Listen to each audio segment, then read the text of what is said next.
please. Thank you very much, Mr. Chairman. It's a pleasure to serve with you in the chair, and I congratulate my honourable friend, the member for Carshalton and Wallington, for leading this e-petition debate.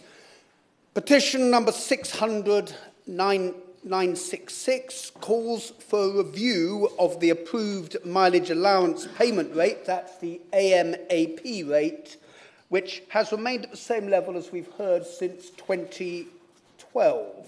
The petitioners are supported in their campaign by the Community Transport Association, as well as my honourable friend, the member for Harrow East, who has previously called for an urgent review so as to reflect the soaring cost of living increases. Mr. Sharma, when in the past campaigns have been launched calling for a review of the AMAP rate, the government have invariably responded by stating that the rate is not mandatory, that employers can set whatever level of mileage reimbursement they want. However, very few do, due to the tax liability implications for employers and volunteers. The rate is thus a standard to which the vast majority of businesses and charities adhere. It is regarded as best practice, and it avoids the complications of drivers having to pay income tax. I acknowledge that the 5p per litre cut to petrol and diesel prices announced in the spring statement of 2022 and extended through to next year has provided respite and support to drivers, but the current cost of living crisis has brought into clear focus the need for a review, and if it is not carried out, my fear is that there will be negative knock-on implications to other services such as the NHS, social care and public transport, and ultimately the Treasury will end up picking up the bill. Many of my concerns revolve around community transport and the great work which is carried out in North East Suffolk and South East Norfolk by BACT, who provide community transport for those who for other forms of public transport are not easily available. They have their own minibuses and wheelchair-accessible vehicles, but a significant proportion of their services are provided by their volunteer drivers using their own vehicles. The failure to review the AMAP rate is imperiling the crucial lifeline service that BACT and many other community transport providers carry out and provide. Mr. Sharma, I shall briefly set out what I believe is the compelling case for a review.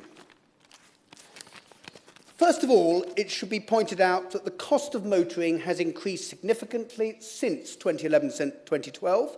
The petition, as we have heard, highlights that inflation has increased by over 25% since 2011 and fuel by over 20% over the past 5 years. Since 2011, vehicle maintenance costs have risen by 38%, and as we've heard, the RAC Cost of Transports Index has increased by 41%. The third sector, that is the voluntary sector, play a vitally important role in local communities. We would not have got through COVID without these volunteers, and we need them even more now so as to get through the cost of living crisis.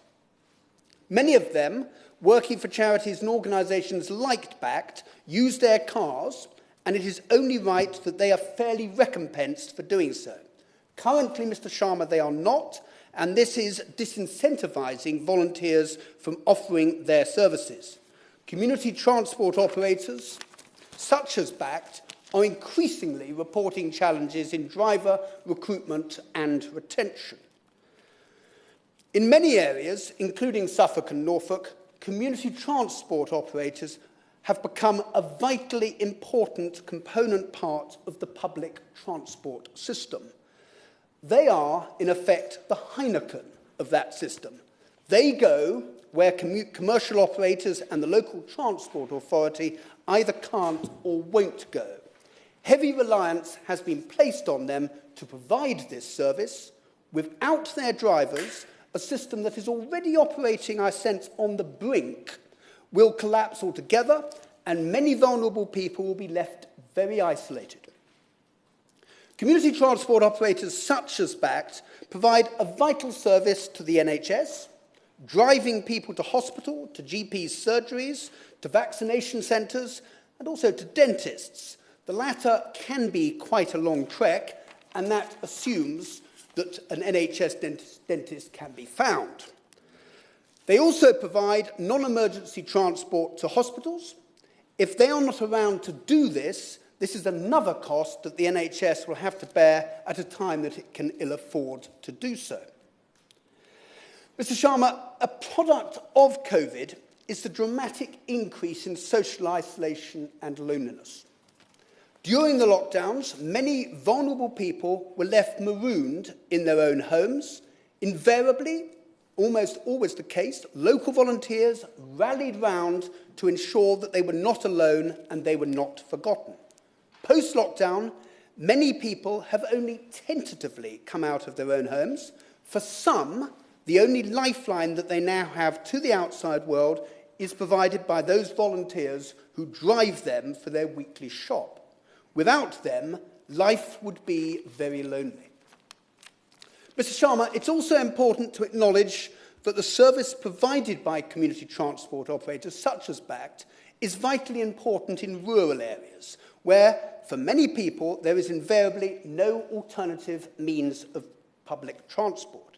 If the volunteer drivers throw in the towel because they are not being properly recompensed, then another group of people will be left stranded, unable to access services that so many of us take for granted. Finally, Mr. Sharma, I come on to social care. The government quite rightly recognised the importance and the need for an integrated and improved health and social care system, which involves keeping people independent in their own homes. This needs a whole army of dedicated social care workers on the road, invariably in their own vehicles, visiting and supporting their clients. Unfortunately, they are not well paid, and the last thing that they need is a mileage allowance which does not cover the cost of keeping what is invariably an old vehicle roadworthy and on the road. Skip and save on the AMAP rate will result in recruitment becoming even more difficult in this vitally important sector. Mr. Sharma, in conclusion, there is a compelling case for a fair, urgent and transparent review of the rate. I look forward to my honourable friend the Minister's reply, but I would urge him to take the message back to my right honourable friend the Chancellor of the Exchequer to instigate the review straight away with a view to announcing the outcome in the spring budget. Thank you, Mr. Sharma. Jack.